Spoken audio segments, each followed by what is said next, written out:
Bonjour et bienvenue à cette vidéo parlant du thème les patrons. Alors déjà, je remercie Patrice Debar pour ce travail sur GeoGebra.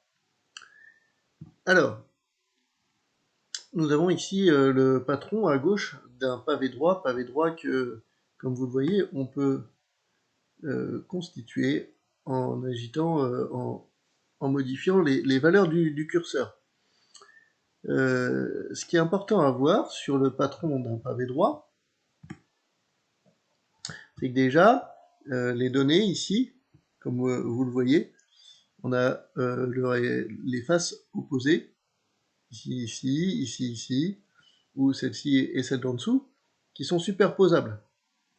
Deuxième chose très importante, c'est qu'on ne peut pas avoir deux faces consécutives dans un coin ici, comme celle-ci et celle-ci, ou comme celle-ci et celle-ci, qui ne sont pas de même longueur. Donc pourquoi est-ce impossible? Vous voyez, quand j'agite le curseur, quand je modifie la valeur, en fait, cette valeur-là et cette valeur-là, elles vont se superposer. C'est les mêmes. Ce qui veut dire que le point qui est là, sur le pavé droit assemblé, ce point-là, en fait, dans le patron, on le retrouve deux fois, on le retrouve là et là. C'est le même point. Donc, c'est la même longueur. Alors vous voyez, on peut changer la largeur, changer la longueur, ou changer la hauteur. Le principe est toujours le même. Bien sûr, il y a 6 faces, et bien sûr, les points se rejoignent. Alors, un moyen mémotechnique, c'est simple, il faut penser aux languettes. Quand vous allez vouloir assembler, il faut avoir fait des languettes au préalable. Et cette languette-ci, alors je vais le remettre dans le cadre, voilà, la languette qui est là, ou qui est là, puisqu'il faut mettre une languette sur deux. Donc, ces deux côtés-là, c'est les mêmes. Donc la languette qui est là va recoller sur celui-là. Il n'y a pas de raison que la languette qui soit là soit plus grande que le côté qui soit ici. Ou plus petite, parce que du coup, on aurait des difficultés à recoller. Et je vais passer au deuxième patron, donc patron d'un cône. Merci ce coup-ci à Éric Join et à Gilles Coulombe. Alors il y a ce qu'on appelle dans un cône l'enroulement ou le déroulement. Alors je vais le dérouler, le cône.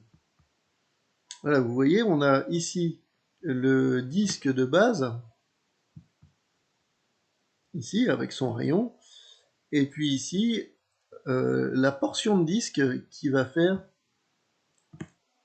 la hauteur. Je peux varier sur la hauteur, comme je peux varier sur le rayon, et même sur la vue. Voilà. Je vais me mettre le plus au centre possible.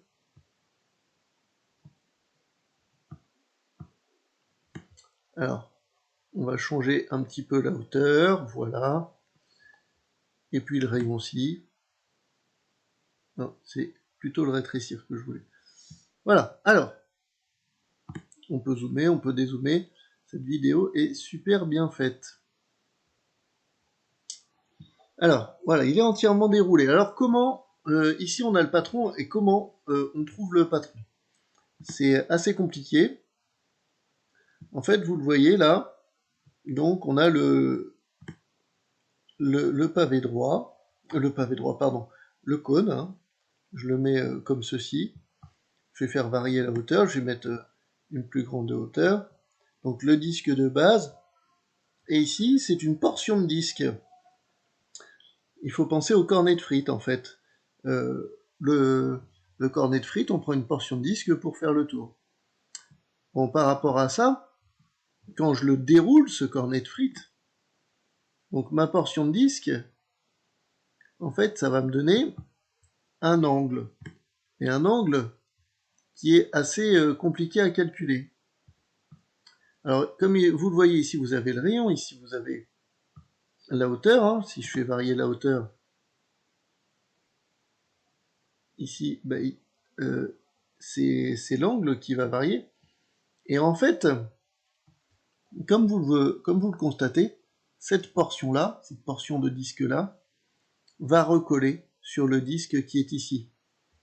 Donc, ce qu'il faut savoir pour faire le patron d'un cône, c'est que c'est une relation de proportionnalité. On imagine le disque plein ici, et on imagine le disque de base, on imagine qu'il va recoller au disque de base. Mais alors s'il est plein, comme les deux rayons, c'est-à-dire le rayon de la génératrice ici et le rayon du cône ici, ne sont pas les mêmes, il y a un disque qui va être plus grand que l'autre. Celui-là sera plus grand. Donc il va falloir enlever un morceau du rayon du disque de la génératrice. Alors comment on fait pour enlever une partie, pour pas se tromper? Il faut faire un tableau de proportionnalité. Il faut se dire, bah tiens, si ça fait 360, alors je vais avoir le périmètre plein,